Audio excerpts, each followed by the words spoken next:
విలువైన ప్రభుత్వ భూములు ఆస్తులను కాపాడేందుకు ఫోకస్ చేసింది ప్రభుత్వం. వాటి పరిరక్షణ కోసం ఏర్పాటు చేసిన ఎన్ఫోర్స్మెంట్ విభాగాన్ని బలోపేతం చేస్తూ ప్రత్యేక సెల్ ఏర్పాటు చేసేందుకు రంగం సిద్ధం చేస్తోంది. ఐజీ స్థాయి అధికారికి బాధ్యతలు అప్పగించిన ప్రభుత్వం కబ్జా రాయిళ్ల తాట తీసే పనిలో పడింది.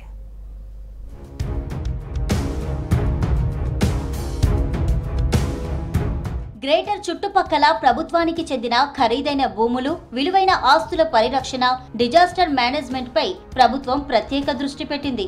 ఇందుకోసం assets protection and disaster management వ్యవస్థ ఏర్పాటుకు కసరత్తు చేస్తోంది. ప్రస్తుతం ఉన్న ఈవీడీఎం ను మరింత పటిష్టం చేయాలని భావిస్తోంది. కొన్ని మార్పులు తీసుకొచ్చేందుకు ప్రయత్నిస్తోంది.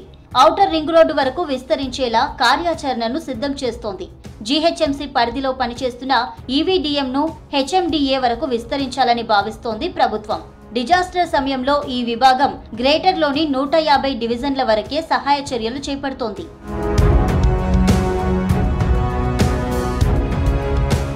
7 జిల్లాలు, 70 మండలాలు, 1032 గ్రామాల వరకు విస్తరించింది నగరం. అయితే డిజాస్టర్ మేనేజ్మెంట్ గ్రేటర్ కే పరిమితం కావడంతో మిగతా ప్రాంతాలు నిర్లక్ష్యానికి గురవుతున్నాయన్న ఆరోపణలున్నాయి. నగరం మరింత విస్తరిస్తున్న క్రమంలో స్థిరాస్తి రంగం అభివృద్ధి, భూములకు విలువ పెరగడంతో అదే స్థాయిలో ప్రభుత్వ భూములు, చెరువులు, ఆస్తులు ఆక్రమణకు గురవుతున్నట్లు గుర్తించింది ప్రభుత్వం. వాటి పరిరక్షణకు ఎన్ఫోర్స్మెంట్ విభాగాన్ని మరింత బలోపేతం చేయబోతోంది.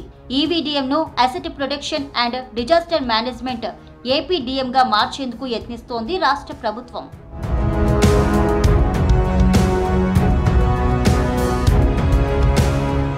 నగరంలో ఔటర్ రింగ్ రోడ్ లో ఉన్న 920 చెరువులు, కుంటల్లో 282 పూర్తిగా, మరో 209 చెరువులు పాక్షికంగా ఆక్రమణలకు గురైనట్లు ప్రభుత్వం నిర్ధారించింది.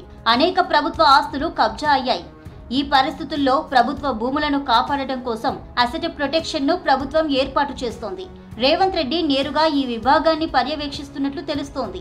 ఇందుకోసం ఐజీ స్థాయి అధికారి ఏవి రంగనాథ్ కు ఈవీడీఎం డైరెక్టర్ గా బాధ్యతలు అప్పగించింది. రంగనాథ్ బాధ్యతలు స్వీకరించిన 24 గంటలు గడవక ముందే జూబ్లీహిల్స్ లోటస్ పాండ్ లోని కోట్లాది రూపాయల విలువైన పార్క్ స్థలాన్ని ఓ వ్యాపారి ఆక్రమించకుండా పరిరక్షించారు. పార్క్ స్థలాన్ని యథావిధిగా ఉంచాలని అధికారులను ఆదేశించారు. ఆ తర్వాత వ్యాపారికి నోటీసులు జారీ చేశారు.